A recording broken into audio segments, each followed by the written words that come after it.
கண்டன தீர்மானங்களை இங்கு ஞாபகமூட்ட விளைகின்றேன்.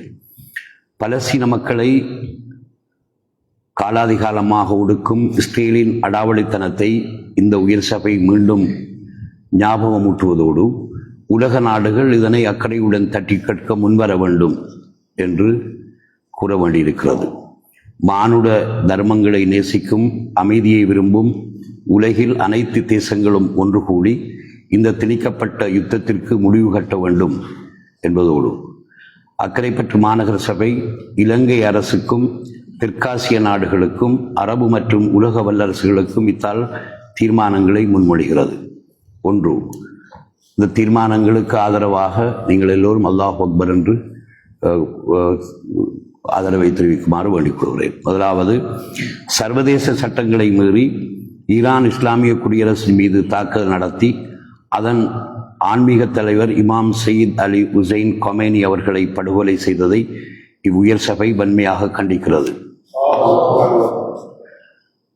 இரண்டாவது, மேலும் ஈரானின் பாதுகாப்பு செயலாளர், உயர்நிலை தலைவர்கள், தளபதிகளை படுகொலை செய்தமையும் நூற்றுக்கணக்கான பாடசாலை சிறுவர்களையும் படுகொலை செய்து ஆயிரக்கணக்கான அப்பாவி பொதுமக்களை கொன்று குவித்த மாபாதக செயல்களையும் நமது சபை வன்மையாக கண்டிக்கிறது. இந்த யுத்தத்தை முடிவுக்கு கொண்டு வரும் நோக்கில் மத்தியஸ்தம் வகித்து செயற்படும் நேர்மையான பணிகளுக்கு நமது இலங்கை அரசாங்கமும் உதவி புரிவதோடு எந்த ஆக்கிரமிப்பு தேசங்களுக்கும் இலங்கையின் கடல், வான் மற்றும் நிலப்பரப்பினையும் வழங்க நமது அரசாங்கம் அனுமதிக்க கூடாது என்பதனையும் இங்கு முக்கிய தீர்மானமாக நமது சபை முன்மொழிகிறது.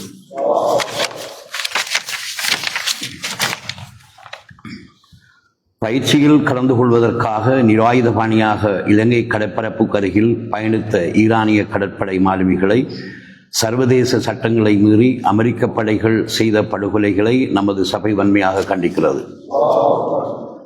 அமெரிக்க படைகளால் தாக்குதலுக்குள்ளான அந்த ஈரானிய மாலுமிகளுக்கு இலங்கை அரசாங்கம் செய்த மனிதாபிமான அடிப்படையிலான உதவிகளுக்கு நமது சபை மனமார்ந்த நன்றிகளை தெரிவித்துக் கொள்கிறது.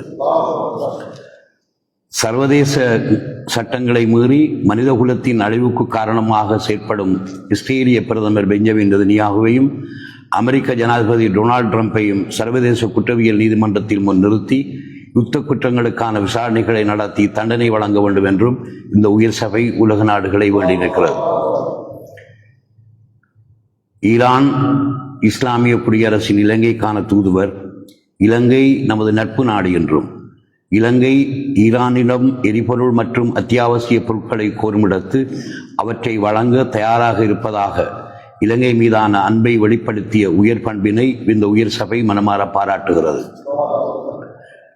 எட்டாவது, நமது நாடு எதிர்கொள்ளும் சமகால எரிபொருள் நெருக்கடி தீர்வு காணும் வகையில் ஏலவே ஈரானின் உதவியுடன் ஸ்தாபிக்கப்பட்ட சபுகஸ்கந்த எண்ணெய் சுத்திகரிப்பு நிலையத்தை மீண்டும் வினைத்துடனுடன் இயங்க வைக்க ஈரானிடம் கச்சா எண்ணெயை பெறுவதற்கு இந்த சந்தர்ப்பத்தை இலங்கை அரசாங்கம் பயன்படுத்துவதோடு திருகோணமலை எண்ணெய் குதங்களையும் பயன்படுத்தி சுதேச எண்ணெய் சுத்திகரிப்பு பொறிமுறையினை வளப்படுத்த இலங்கை அரசாங்கம் ஏற்பாடு செய்வதோடு இந்த யுத்த சூழலை பயன்படுத்தி ஏனைய நாடுகள், இது மிக முக்கியமானது, தவறான நோக்குடன் நமது திருகோணமலை துறைமுகத்தை பயன்படுத்துவதை இலங்கை அரசாங்கம் அனுமதிக்க கூடாது என்பதையும் கிழக்கு மாகாணத்தில் அமைந்துள்ள பொறுப்பு உணர்வு கொண்ட ஒரு சபையாக நமது அக்கரைப்பற்று மாநகர சபை இத்தீர்மானத்தை முன்மொழிகிறது.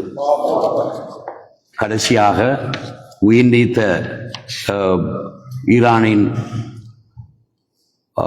கொமேனி அவர்களுக்கும் ஏனைய உயிர் நீத்தவர்களுக்குமாக 2 நிமிடம் நாங்கள் பிரார்த்தனையில் ஈடுபடுமாறு வேண்டிக் கொள்கிறேன்.